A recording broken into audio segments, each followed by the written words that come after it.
बिस्मिल्लाहिर्रहमानिर्रहीम इन्नमा युरिदुल्लाहु लियुज़हिबा अन्कुम रिज्सा अहलल बैति व युताहिरकुम तत्हीरा अल्लाहुम्मा सल्लि अला मुहम्मद व आले मुहम्मद व अज्जिल फरजहुम। अस्सलामु अलैकुम व रहमतुल्लाहि व बरकातहू। आपका बहुत बहुत शुक्रिया अपने वीडियो देखने के लिए वक्त निकाला। अल्लाह पाक आपको अपने हिफ्ज़ व ईमान में रखे। आज 2 मुहर्रमुल हराम है और मैं आपकी बारगाह में तवस्सुल हज़रत अबुल फ़ज़ल अब्बास अलमदार अलैहिस्सलातु वस्सलाम के हवाले से एक ऐसा ज़बरदस्त अमल आपकी बारगाह में पेश कर रहा हूँ कि ये अमल खुद जनाबे ज़ाफ़िर जिन का अमल है। यानी ज़ाफ़िर जिन, जैसा कि आप जानते हैं कि जब इमाम हुसैन अलैहिस्सलातु वस्सलाम 9 लाख में तन्हा रह गए थे तो उस वक्त जनाब ज़ाफ़िर जिन अपने कबीले के साथ, अपने ख़ानदान के लोगों के साथ वहाँ पर तशरीफ़ ले गए थे और मौला इमाम हुसैन अलैहिस्सलातु वस्सलाम के नुसरत वाले इस्तग़ासे पर उन्होंने लब्बैक या हुसैन कहा था और आकर मौला इमाम हुसैन अलैहिस्सलातु वस्सलाम से इज़्न जहाद मांगा और मौला ने इनकार कर दिया था और मौला ने फरमाया था कि ये मेरा और मेरे नाना की उम्मत का मामला है। तो उसके बाद सरकार ज़ाफ़िर जिन जब तक ज़िंदा रहे तब तक गिरिया गुज़ारी जो है वो करते रहे। तो ये अमल जो हमारे बहुत बड़े आलिम दीन, बहुत बड़े मुहद्दिस और बहुत बड़े ख़तीब आयतुल्लाह उज़्मा मोहम्मद महदी बहरुल उलूम, उन्होंने अपनी किताब जो अमलियात के हवाले से उनकी किताब है उसके अंदर उन्होंने इस वजीफ़े को रकम किया है और ये वजीफ़ा जो है इसको मेरे कई दोस्त अहबाब और मैं ख़ुद भी इसको कई मरतबा कर चुका हूँ। जब भी मुझे कोई हाजत दरपेश हो और हज़रत अबुल फ़ज़ल अब्बास अलमदार अलैहिस्सलातु वस्सलाम के वसीले से जब ये तस्बीह पढ़ी जाए, उनसे मदद मांगी जाए तो मेरी हाजात हर हाल में पूरी होती है। तो मेरा दिल था कि मैं काफ़ी दिन से ये वीडियो बनाना चाह रहा था पर मसरूफ़ियत थी, तो मैंने कहा आज मैं ये जब मोमिनीन तक ज़रूर ये वजीफ़ा पहुँचाऊँ ताकि आप भी इस वजीफ़े से, इस तस्बीह से फ़ायदा हासिल कर सकें। किताब का नाम है मौज़ात हज़रत अबुल फ़ज़ल अब्बास अलमदार अलैहिस्सलातु वस्सलाम। उसके अंदर भी ये तस्बीह आपको मिल जाएगी। ठीक है। शेख मोहम्मद महदी बहरुल उलूम वो अपनी किताब के अंदर लिखते हैं कि जब उन्होंने खुद फरमाया कि सरकार ज़ाफ़िर जिन को जब भी कोई मुश्किल पेश आती थी, कोई भी परेशानी पेश आती थी तो वो इस तस्बीह को पढ़ा करते थे।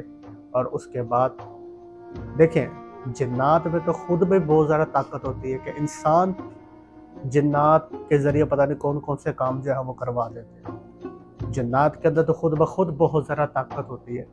उसके बावजूद जब जनाब ज़ाफ़िर जिन को कोई हाजत पेश आती थी, कोई मुश्किल पेश आती थी तो वो इस तस्बीह को पढ़ा करते थे। मैंने जब पढ़ा तो पहले फिर इस पर अमल किया। मेरा एक काम काफ़ी अरसे से रुका हुआ था, 21 दिन तक मैंने इस तस्बीह को पढ़ा और वो 3 काम जो थे मेरे रुके हुए, वो तीनों काम भी हो गए और उसके अलावा और भी बहुत से असबाब जो है वो आने वाले वक्त के लिए वो मेरे बन गए। अल्हम्दुलिल्लाह रब्बिल आलमीन।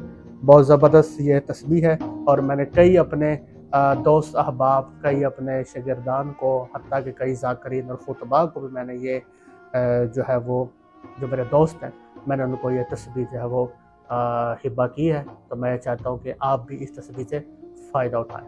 आपने करना क्या है?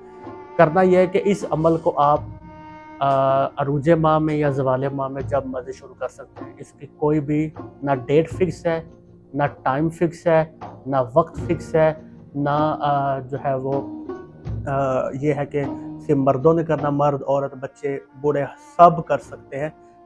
शर्त पाकीज़गी, ठीक है।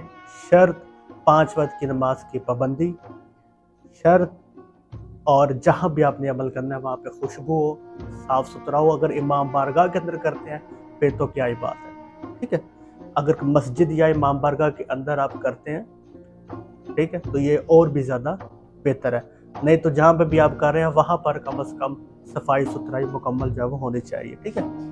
آپ نے ایک مٹی کا چراغ لینا ہے، ٹھیک ہے، مکمل طریقہ میں آپ کو بتا رہا ہوں، اور یہ طریقہ جو ہے وہ صرف آپ کو میرے سے ملے گا، یہ کتاب کے اندر بھی طریقہ نہیں لکھا ہوا، جو طریقہ میرا ہے۔ آپ نے ایک مٹی کا چراغ لینا ہے، اس کے اندر کوئی بھی آئل آپ خوشبو والا ڈال لیں، ٹھیک ہے۔ مولا عباس علیہ السلام کے نام کا ہم نے وہ چراغ جلانا ہے، ٹھیک ہے۔ مولا کے علم کے پاس بیٹھ کے کر لیں تب بھی بہتر ہے، مصلی پہ بیٹھ کے کر لیں تب بھی بہتر ہے، ٹھیک ہے۔ مولا کے علم کے نیچے آپ نے مولا کے نام کا چراغ جلانا ہے۔ چراغ جلانے کے بعد 2 رکعت نماز حضرت ابو الفضل العباس علمدار علیہ السلام باب الحوائج پڑھنی ہے۔ اس کے بعد 133 مرتبہ عدد یاد رہے، کیونکہ یہ تو 133 جو ہے وہ عدد مولا عباس علیہ السلام کا ہے، 133 مرتبہ آپ نے یہ تسبیح پڑھنی ہے۔ اس کو فجر کی نماز کے بعد کر لیں، عشاء کی نماز کے بعد کر لیں، ٹھیک ہے، آپ کے مرضی کی بات۔ بسم اللہ الرحمن الرحیم۔ یا والینا یا ولی اللہ اغیثینی، یا والینا یا ولی اللہ اغیثینی، یا قرۃ عینا اسد اللہ اغیثینی، یا قرۃ عینا اسد اللہ اغیثینی، قد جہتو الی بابک اللہ اغیثینی، قد جہتو الی بابک اللہ اغیثینی، ارحم للنبی ارحم للنبی لیا اللہ اغیثینی، ارحم للنبی لیا اللہ اغیثینی، من کانا سواک، من کانا سواک مالک الجنات الناس، من کان سواک مالک الجنات الناس، لا ولینا لا ولینا غیر کا یا حضرت عباس، لا ولینا غیر کا یا حضرت عباس، ٹھیک ہے۔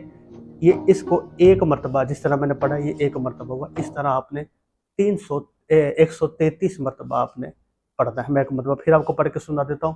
یا والینا یا ولی اللہ اغیثینی، یا قرۃ عینا اسد اللہ اغیثینی، قد جہتو الی بابک اللہ اغیثینی، ارحم للنبی لیا اللہ اغیثینی، من کان سواک مالک الجنات الناس، لا والینا غیر کا یا حضرت عباس، لا والینا غیر کا یا حضرت عباس۔ یہ آپ نے تسبیح ہے، اس کو آپ نے 133 مرتبہ آپ نے پڑھنا ہے، انشاءاللہ۔ پھر دیکھیے گا آپ کی ہر حاجت پوری ہو جائے گی۔ جب آپ کی حاجت پوری ہو جائے کوئی بھی آپ حاضری پکا لیں، حاضری پکا کے آپ چھوٹے بچوں میں آپ تقسیم کر دیں، ٹھیک ہے۔ اور اس کے بعد جب آپ نے یہ عمل کرنا ہے تو کوشش کریں کہ عمل کے دوران کسی سے بات چیت مت کریں، اور بالکل عاجزی کے ساتھ انکساری کے ساتھ مولا کو حاضر ناظر جانتے ہوئے اس عمل کو آپ کریں۔ میں آخری مرتبہ پھر آپ کو پڑھ کے سنا دیتا ہوں۔ آپ نے سب سے پہلے درود پاک پڑھنا ہے، درود پاک پڑھنے کے بعد بسم اللہ الرحمن الرحیم پڑھنا ہے، پھر آپ نے پڑھنا ہے یا والینا یا ولی اللہ اغیثینی، یا قرۃ عینا اسد اللہ اغیثینی، قد جہتو الی بابک اللہ اغیثینی، ارحم للنبی لیا اللہ اغیثینی، من کان سواک مالک الجنات الناس، لا والینا غیر کا یا حضرت عباس۔ بس اتنی ہی تسبیح 133 مرتبہ آپ نے پڑھنا ہے، انشاءاللہ۔ ہر حاجت سے مراد جائز آپ کی ہر حاجت، نوکری کے حوالے سے، رزق کے حوالے سے، پیسوں کے حوالے سے، شادی کے حوالے سے، ویزا امیگریشن کے حوالے سے، دنیاوی معاملات ہوتے ہیں چھوٹے موٹے، ہر قسم سے مراد ہر قسم کہ کوئی بھی آپ کی حاجت ہے، نیک حاجت ہے، آپ انشاءاللہ پڑھیں۔ تھوڑے سے اگر آپ اپنے مصلی پہ نا تھوڑے سے اگر پھولوں کی پتیاں بھی رکھ لیں، چراغ جلائیں، اس کے بعد پھر پورے اہتمام کے ساتھ جب آپ عمل کریں گے انشاءاللہ۔ اور اس تسبیح کو معمول بنا لیں اپنے گھر میں کہ آپ جو پڑھیں انشاءاللہ صدقہ محمد والے محمد کا۔ اور وہ خود لکھتے ہیں کہ ایک مرتبہ عراق کے اندر بہت زیادہ سخت قسم کا قحط پڑ گیا تھا، تو اس وقت بھی 40 علماء کرام نے ایک مجلس کے اندر بیٹھ کر اس تسبیح کا ورد کیا تھا، اور تسبیح ابھی مکمل نہیں ہوئی تھی کہ بارش برسنا شروع ہو گئی۔ دعا میں یاد رکھیے گا. ملتے ہیں اگلی ویڈیو میں. خدا حافظ.